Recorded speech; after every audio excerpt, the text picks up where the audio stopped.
सर्वप्रथम तो ये समझ लें कि सुखदेव जी कौन है। संत कहते हैं कि जो सुखदेव हैं वो हमारी श्री राधा रानी जी के शुक हैं, तोते हैं। गोलोक धाम में जहां श्री राधा रानी जी का नित्य निवास है, भगवान श्री सुखदेव उनके ही तोते हैं। भगवान श्री कृष्ण जब अवतार लेने के लिए उद्यत हुए तो राधा रानी से बोले कि किशोरी जी, हम तो लीलाएं करने जा रहे हैं, चलो आप भी चलो। तो राधा रानी जी जब चली तो उनके तोते जो सुखदेव जी थे, उन्होंने हाथ जोड़ करके कहा, मैया आप तो जा रही हैं, लेकिन मुझे कहां छोड़ करके जाएंगे? आप लीला करने जा रही हैं और मैं आपके साथ रहता हूं, तो मेरी भी बड़ा इच्छा है कि मैं भी चल करके आपके साथ चलूं। तो संत कहते हैं कि श्री राधा रानी जी ने जब सुखदेव जी को भी अपने साथ चलने के लिए इच्छुक देखा तो उन्होंने ही आदेश दिया कि जाओ, तुम भी पृथ्वी लोक पर किसी तोते की पत्नी के गर्भ से जन्म लो।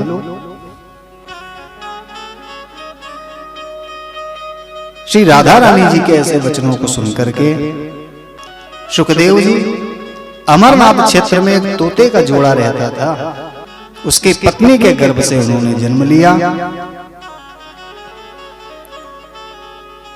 अमरनाथ का क्षेत्र है,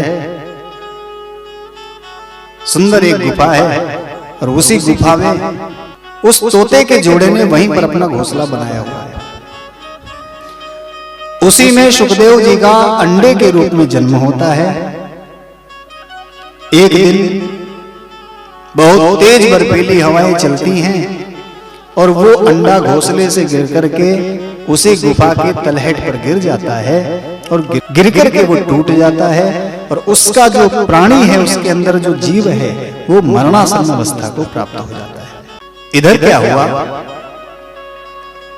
एक दिन कैलाश पर्वत पर हमारे भूत भावन भोलेनाथ जी कहीं गए हुए थे। माता पार्वती आश्रम में अकेली थी और तभी वहां देवर्षि नारद जी का आगमन हुआ। माता ने उनको बड़े प्रेम से का स्वागत सत्कार किया, बिठाया, बातें होने लगी। भोलेनाथ जी के विषय में बातें चलती रहीं। अचानक देवर्षि नारद जी के मुख से निकला कि मैया, आप जानती हैं ये जो भोलेनाथ अपने गले में मुंडों की माला पहनते हैं, आपको पता है ये मुंड किसके हैं? माता पार्वती ने कहा, नहीं, इस विषय में तो कभी कोई बात ही नहीं हुई और न मैंने कभी पूछा। क्या आपको पता है नारद जी? देवर्षि नारद जी ने कहा, नहीं, ये तो मैंने ऐसे पूछ दिया, ऐसे मेरे मन में बात आई और मैंने बोल दी। और दो चार बातें इधर उधर की करने के बाद में देवर्षि नारद जी वहां से चले गए। किंतु जाते जाते देवर्षि नारद जी माता के मन में ये शंका, ये बात डाल गए। अब देवर्षि नारद जी तो चले गए, माता जी के मन में वही बात घूम रही है कि नारद जी ने बोला है और ये तो हमने कभी सोचे नहीं।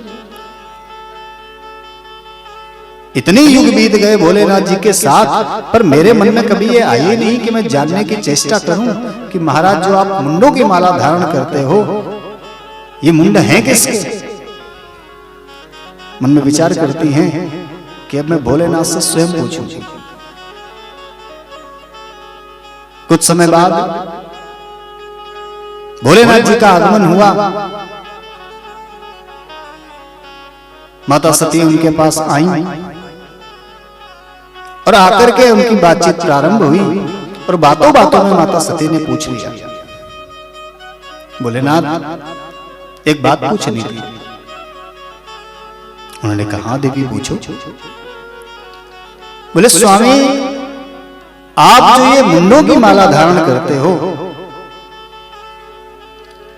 मुझे जानना है कि ये किसके सर हैं, जिनकी माला आप इतने दिनों से धारण किए घूम रहे हो अपने गले में। भोलेनाथ ने कहा देवी इसमें कौन सी बड़ी बात है, ये जितने शीश मैंने धारण किए हुए हैं ये सबके सब शीश तुम्हारे हैं देवी। पार्वती जी ने कहा मेरे हैं, ये कैसे संभव है? भोलेनाथ ने कहा देवी मैं तुमसे इतना अधिक प्रेम करता हूं कि जितनी बार तुम मरती हो तुम्हारे शीश को मैं माला में पिरो करके धारण कर लेता हूं। देवी इतना प्रेम करता हूं तुमसे। अब तो सती जी और भी चिढ़ गई। क्या कहते हो महाराज, ये मेरे सर हैं और जब मैं मर जाती हूं तो आप इन्हें काट करके अपने गले में धारण कर लेते हो? बोले हाँ देवी, देखो मैं इतना प्रेम करता हूं। सती जी ने कहा ये प्रेम नहीं है, अरे इसे तो कपट कहेंगे। क्या देवी इसमें कपट क्या है? अरे बोली कपट ये है कि आपने कहा जितनी बार मैं मर जाती हूं, यानी मैं मर जाती हूं, मैं मरती रहती हूं, जन्म लेती रहती हूं और आप ऐसे रहते हो। हर बार मुझे ही मरना पड़े महाराज, तो आप जैसे के तैसे रहते हो। भोलेनाथ ने कहा देवी मैंने अमर कथा सुनी हुई है, उसके प्रभाव से मैं अविनाशी हूं, मैं मर नहीं सकता, मैं अमर हूं, मुझे मेरी कभी मृत्यु नहीं हो सकती। अब तो सती जी और ज्यादा रुष्ट हो गई कि भोलेनाथ वास्तव में आपसे बड़ा कपटी मैंने अपने जीवन में नहीं देखा। प्रेम मुझसे इतना करते हो कि मेरी मृत्यु के पश्चात मेरे शीश को अपने गले में धारण कर लेते हो माला बना करके। अरे प्रेम तो आपका प्रगाढ़ तब मानो जब आप भी मुझे अपने जैसा अविनाशी बना। और जिस अमर कथा के प्रभाव से आप अविनाशी बन गए हो, अमर बन गए हो, यदि आप मुझे प्रेम करते हो तो वो कथा महाराज मुझे भी सुनाओ। भोलेनाथ ने कहा ठीक है देवी, तुम नहीं मानती हो तो चलो कथा सुनो। किंतु देवी इस कथा का नियम यह है कि इसे एकांत में सुनना, इसे ऐसे स्थल पर सुना जा सकता है जहां पर कोई न हो। ऐसा विचार करके हमारे भोलेनाथ और माता पार्वती अमरनाथ क्षेत्र में उसी गुफा में पधारे जहां शुकदेव जी अंडे के रूप में मरणासन अवस्था में पड़े हुए। गुफा में आकर के भोलेनाथ ने अपने डमरू से भयंकर शब्द का निनाद किया, ये सुनिश्चित करने के लिए ताकि यहां से जितने भी पशु पक्षी इत्यादि हों वो सब इस डमरू के स्वर से भयभीत होकर के भाग जाए और ये गुफा प्राणीहीन हो जाए। भगवान शिव के डमरू के उन उच्च स्वरों को सुनकर के जितने पशु पक्षी इत्यादि थे सब तो वहां से पंख फड़फड़ा करके उड़ गए, किंतु तोते का वो अंडा जो कि भूमि पर गिरा हुआ था वो वहीं पड़ा रह गया। इधर आश्वस्त होकर के भोलेनाथ जी ने माता पार्वती को वो कथा सुनानी प्रारंभ करी। कथा चलने लगी, बड़े प्रेम से माता उस कथा का श्रवण कर रही है। उधर कथा के प्रभाव से वो जो मरणासन्न तोते का बच्चा पड़ा हुआ था वो भी धीरे धीरे हृष्ट पुष्ट होने लगा। कथा के प्रभाव ने उसमें भी नवजीवन का संचार कर दिया। धीरे धीरे वो सुस्त होकर के और हष्ट पुष्ट होने लगा। अब कथा कई दिन कथा चली और अंतिम दिवस जब कथा का आया तो माता पार्वती को झपकी आ गई। तोते का एक गुण होता है कि तोता नकल करने में अत्यंत दक्ष होता है। तोते को जो सिखा दो वही बोलता है। तो कथा के अंतिम दिवस माता पार्वती को तो नींद आ गई, किंतु इतने दिन से कथा सुनने के प्रभाव से वो तोते का शिशु ये समझ गया कि माता पार्वती किस तरीके से कथा को सुनकर के कैसे हुंकारी भरती हैं, कैसे जय जयकार करती हैं, उन समस्त सुरों के उच्चारण में वो तोता अभ्यस्त हो गया। तो जैसे माता पार्वती जी जपकी लेकर के सोई, तो माता पार्वती की जगह पर वो तोते का शिशु बिल्कुल उसी स्वर में, उसी ध्वनि में हुंकारी भरने लगा।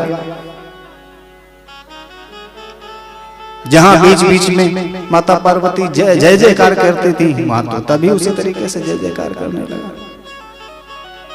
भोलेनाथ आंख बंद करके बड़े प्रेम से मग्न होकर के कथा सुना रहे हैं। उन्हें पता ही नहीं चला कि कब पार्वती माता सोई और कब उनकी जगह पर उस तोते के शिशु ने बोलना प्रारंभ किया। अब जैसे ही कथा संपूर्ण हुई, भोलेनाथ ने बड़ा उच्च स्वर में जय घोष किया और जैसे ही जय घोष हुआ, माता पार्वती की नेत्र खुल गए। भगवान शिव ने कहा, देवी इस प्रकार यह कथा संपूर्ण होती है। माता ने कहा, स्वामी आप कह रहे हो कथा संपूर्ण हो गई, किंतु जो अंतिम चरण था कथा का, उसमें मुझे नींद का आवेग आ गया, जिस कारण मैं सुन नहीं पाया। भोलेनाथ ने कहा, देवी तुम कह रही हो कि तुमने सुनी नहीं, तुम सो गई थी, और यदि तुम सो गई थी तो तुम्हारी जैसे ध्वनि में ये कौन है जो इतनी देर से हुंकारी भर रहा था, जय जयकार कर रहा था। इसका मतलब हम दोनों के अलावा निश्चित ही यहां पर कोई और जीव है। क्रोधित होकर के शिव जी ने अपना त्रिशूल उठाया। अरे कौन है वो जिसने मेरी कथा की चोरी की है? और त्रिशूल लेकर के जैसे ही भगवान शिव को क्रोधित होकर के त्रिशूल उठाते उस तोते के शिशु ने देखा, प्राण बचाने के लिए वहां से उड़ करके भागा। अब आगे आगे वो उड़ रहा है, पीछे से भगवान शिव का त्रिशूल है और उसके पीछे से भोलेनाथ। अरे रुक जा, तूने मेरी कथा की चोरी की है, मैं तुझे नहीं छोड़ूंगा। इधर क्या हुआ? महर्षि वेदव्यास जी जो कि पुराणों की रचना करने में निमग्न थे, इन पुराणों की रचना करने के पश्चात उनके मन में यह भाव आया कि मैंने इतने श्रम के साथ इन पुराणों की रचना तो की है, पर कोई ऐसा हो जिनको मैं अपने द्वारा अर्जित ये ज्ञान जिसे मैं दूं, जो कि मेरी परंपराओं को मेरे बाद भी जीवित रखे। व्यास जी सोच रहे हैं कि मैंने इतना श्रम करके इन पुराणों की रचना की है, इतना साहित्य मैंने लिखा है, पर मेरे कोई पुत्र नहीं है। यदि मेरे कोई पुत्र होता तो मैं भी उन्हें उसे अपने द्वारा अर्जित समस्त ज्ञान प्रदान कर देता, जो कि मेरे बाद मेरी इन परंपराओं का निर्वहन करता।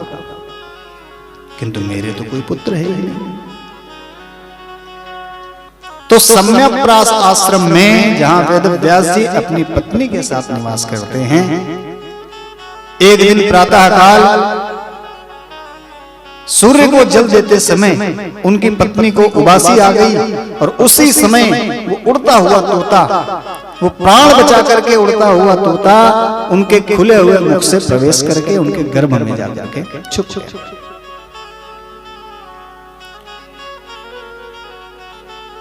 तोता तो जाकर के उनके उदर में छुप गया। पीछे से भोलेनाथ आए, वेदव्यास जी ने देखा, प्रणाम किया उनको, महाराज कैसे आना हुआ?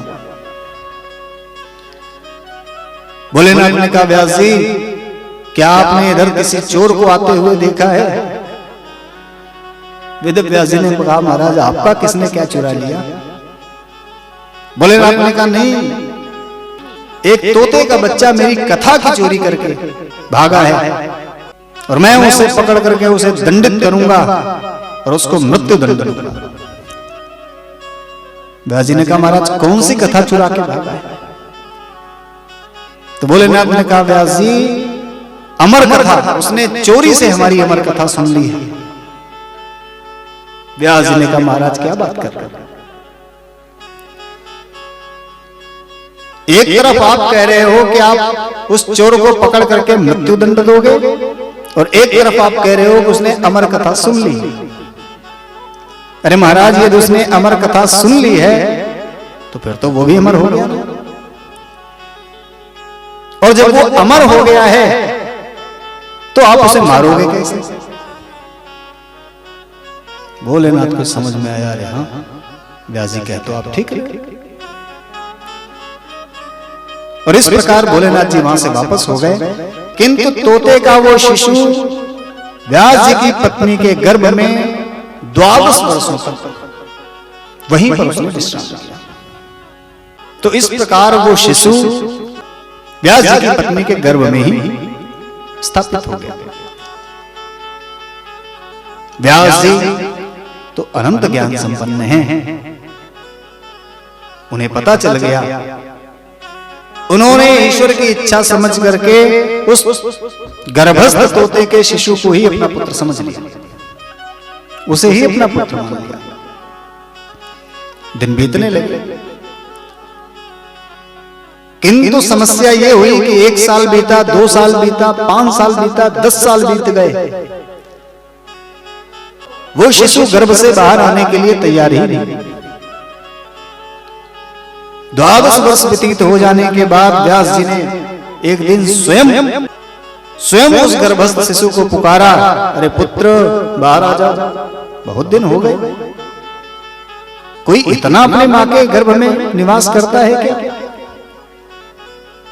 तो उस गर्भस्थ शिशु ने उत्तर दिया, पिताजी मैंने सुना है कि जब तक जीव गर्भ में रहता है तब तक वो चेतन रहता है, अमल रहता है, शुद्ध रहता है, किंतु जैसे ही वो गर्भ से बाहर आता है हरि की माया आकर के उससे लिपट जाती है, और महाराज ऐसा लिपटती है कि सारा जीवन नाचना चाहती रहती है।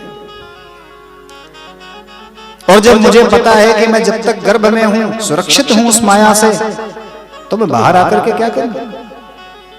मैं बाहर नहीं आया। व्यास जी ने कहा, अरे ऐसा भी होता है कभी,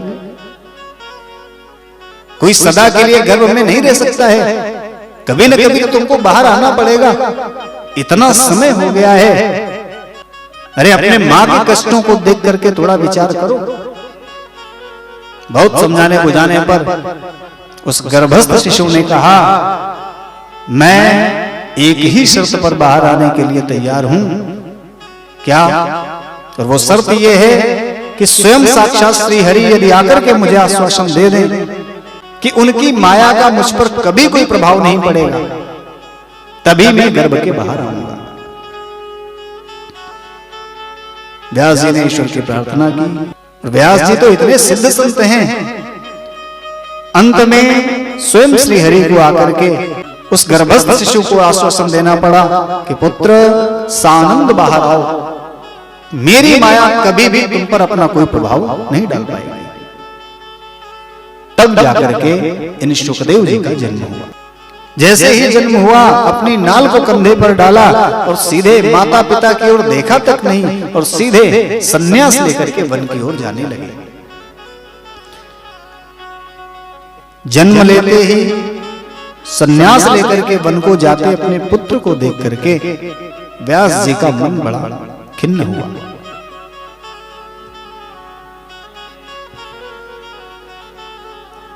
अत्यंत विरह से कातर होकर के बोलने लगे, पुत्र लौटो।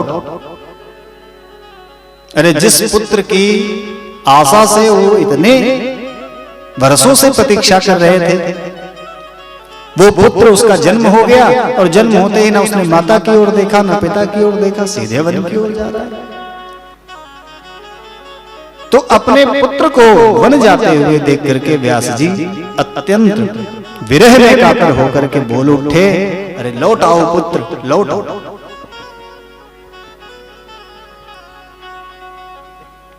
अब सुखदेव जी आगे आगे जा रहे हैं, उनको वापस लाने का प्रयत्न करते हुए व्यास जी उनके पीछे पीछे लौट आओ पुत्र, लौट आओ पुत्र कहते हुए चल रहे।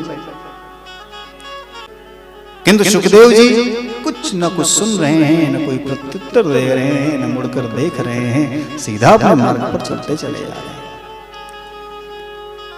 तो मार्ग के वृक्षों ने जब व्यास जी के इस विरह को देखा तो सुखदेव जी की ओर से उन्होंने उत्तर दिया कि व्यास जी लौट जाइए, आपका जो ये पुत्र है ये साधारण बालक नहीं है, तम सर्वभूत हृदय, ये तो सर्वभूत हृदय है। जीवों पर कल्याण, जीवों का कल्याण करने के लिए ही इसका प्रादुर्भाव हुआ है। और महाराज ये लोक मंगल के लिए उत्पन्न हुआ है। और महाराज लोक मंगल का कार्य घर में रह करके कभी कोई कर पाया? तो यदि ये सन्यास लेकर के जा रहा है तो इसे जाने दो महाराज, ये पूरी सृष्टि का कल्याण करने के लिए आया है और ये साधारण नहीं है, सर्वभूत है। तो सूत जी अपने गुरुदेव श्री सुखदेव स्वामी की उसी अवस्था का ध्यान करते हुए प्रणाम करते हैं। ऐसे सुखदेव जी के चरणों में बारंबार प्रणाम है, जिन्होंने अज्ञान में भटकते हुए प्राणियों पर कृपा करने के लिए समस्त वेद श्रुतियों का मंथन करके इस श्रीमद् भागवत महापुराण रूपी दीपक को प्रज्वलित किया है। इतने ही परोपकारी हैं। ऐसे परम कृपालु श्री सुखदेव जी के चरणों में सादर प्रणाम।